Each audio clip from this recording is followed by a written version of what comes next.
ವಿಜಯನಗರದ ಕೊಟ್ಟೂರಿನಲ್ಲಿ triple murder ಕೇಸ್ನಲ್ಲಿ ಇದೀಗ ಟ್ವಿಸ್ಟ್ ಸಿಗ್ತಾ ಇದೆ. ಪೊಲೀಸರ ತನಿಖೆ ಸಂದರ್ಭದಲ್ಲಿ ಸ್ಫೋಟಕ ಮಾಹಿತಿ ರಿವೀಲ್ ಆಗಿದೆ. ಮೂವರನ್ನ ಕೊಲೆ ಮಾಡಿ ಮನೆಯಲ್ಲೇ ಹೂತ್ ಹಾಕಿದ್ದಂತಹ ಹಂತಕ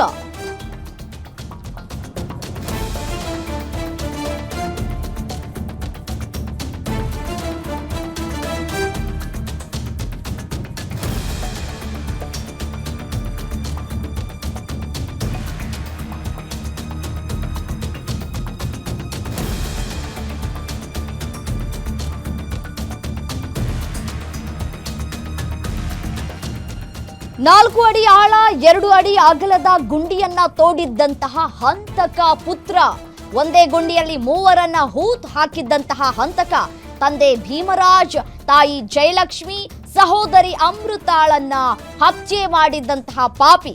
ಮೊದಲು ತಾಯಿ, ಬಳಿಕ ತಂಗಿ, ಕೊನೆಗೆ ತಂದೆಯ ಮೃತದೇಹವನ್ನ ಹಾಕಿದ್ದಂತಹ ಹಂತಕ.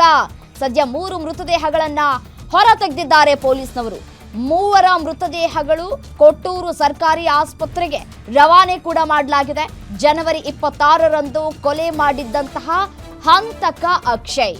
ಯಾವ ಕಾರಣಕ್ಕೆ ಕೊಲೆ ಮಾಡಿದ್ದ ಅಕ್ಷಯ್ ಅನ್ನೋದು ಸದ್ಯಕ್ಕಿರುವಂತಹ ಪ್ರಶ್ನೆ. ಸದ್ಯ ಹೆತ್ತ ತಂದೆ ತಾಯಿಯನ್ನೇ ಕೊಲೆ ಮಾಡ್ತಾರೆ, ಕೊಲೆ ಮಾಡಿ ಹೂತ್ ಹಾಕ್ತಾರೆ ಅಂತಂದ್ರೆ ಎಷ್ಟರ ಮಟ್ಟಿಗೆ ದ್ವೇಷವನ್ನ ಬೆಳೆಸ್ಕೊಂಡಿರಬೇಕು ಈತ ಅಂತ ಹೇಳಿ. ಮೂರನ್ನ ಕೊಲೆ ಮಾಡಿ ದೊಡ್ಡ ಹೈ ಡ್ರಾಮವನ್ನೇ ಸೃಷ್ಟಿ ಮಾಡಿದ್ದ. ತಾನೇ ಕೊಂದು ತಾನೇ ಹೂತ್ ಹಾಕಿದ್ದಾನೆ.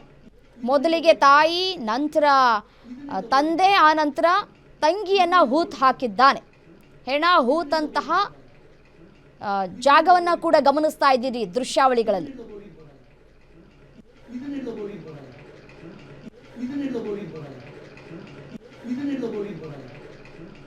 ಏನು ಇದೇ ವಿಚಾರಕ್ಕೆ ಸಂಬಂಧಪಟ್ಟಂತೆ ಮತ್ತಷ್ಟು ಮಾಹಿತಿ ನೀಡ್ತಾ ಹೋಗ್ತಾರೆ ನಮ್ಮ ಪ್ರತಿನಿಧಿ ವೆಂಕಟೇಶ್ ದೂರವಾಣಿ ಸಂಪರ್ಕದಲ್ಲಿದ್ದಾರೆ.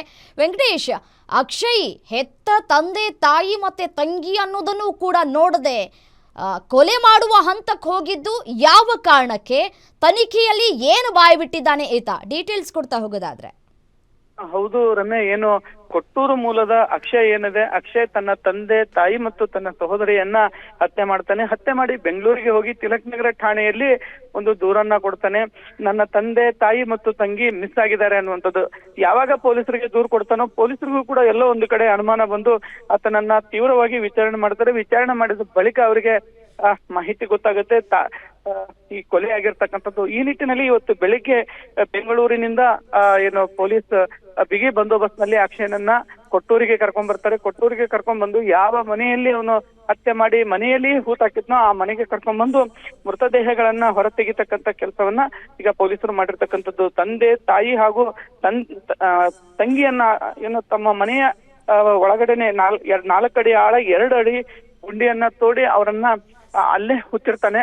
ಸೊ ಹೂತಿರ್ತಕ್ಕಂಥದ್ದು ಈಗಾಗಲೇ ಪೊಲೀಸರು ಮತ್ತು ಸ್ಥಳೀಯ ಅಧಿಕಾರಿಗಳು ಅಂದ್ರೆ ತಹಸೀಲ್ದಾರ್ ನೇತೃತ್ವದಲ್ಲಿ ಈಗ ಆ ಶವವನ್ನ ಹೊರತೆಗೆದು ಮರಣೋತ್ತರ ಪರೀಕ್ಷೆಗೆ ಕಳಿಸಿರ್ತಕ್ಕಂಥದ್ದು. ಆ ಕುಟುಂಬಸ್ಥರು ಕೂಡ ಆಕ್ರಂದನ ಅಲ್ಲಿ ಮುಗಿಲ್ಮಿಟ್ಟಿರ್ತಕ್ಕಂಥದ್ದು. ಒಟ್ಟಾರೆಯಾಗಿ ಯಾಕೆ ಈತ ತನ್ನ ತಂದೆ ತಾಯಿ ತಂಗಿಯನ್ನ ಹತ್ಯೆ ಮಾಡಿದ ಅಂತಕ್ಕಂಥ ವಿಚಾರವೂ ಕೂಡ ಇನ್ನೂ ಮಾಹಿತಿ ಲಭ್ಯವಾಗಿಲ್ಲ. ಪೊಲೀಸರು ಕೂಡ ತನಿಖೆಯನ್ನ ಮುಂದುವರಿಸಿರ್ತಕ್ಕಂಥದ್ದು ರಮ್ಯಾ. ಹಾಗಿದ್ರೆ ಹೆತ್ತ ತಂದೆ ತಾಯಿಗಳಿಲ್ಲ ಅಂತ ಹೇಳಿ ಎಷ್ಟೋ ಮಕ್ಕಳು ಕಣ್ಣೀರು ಹಾಕಿರೋದನ್ನ ನಾವು ಗಮನಿಸ್ತಾ ಇದ್ದೀವಿ.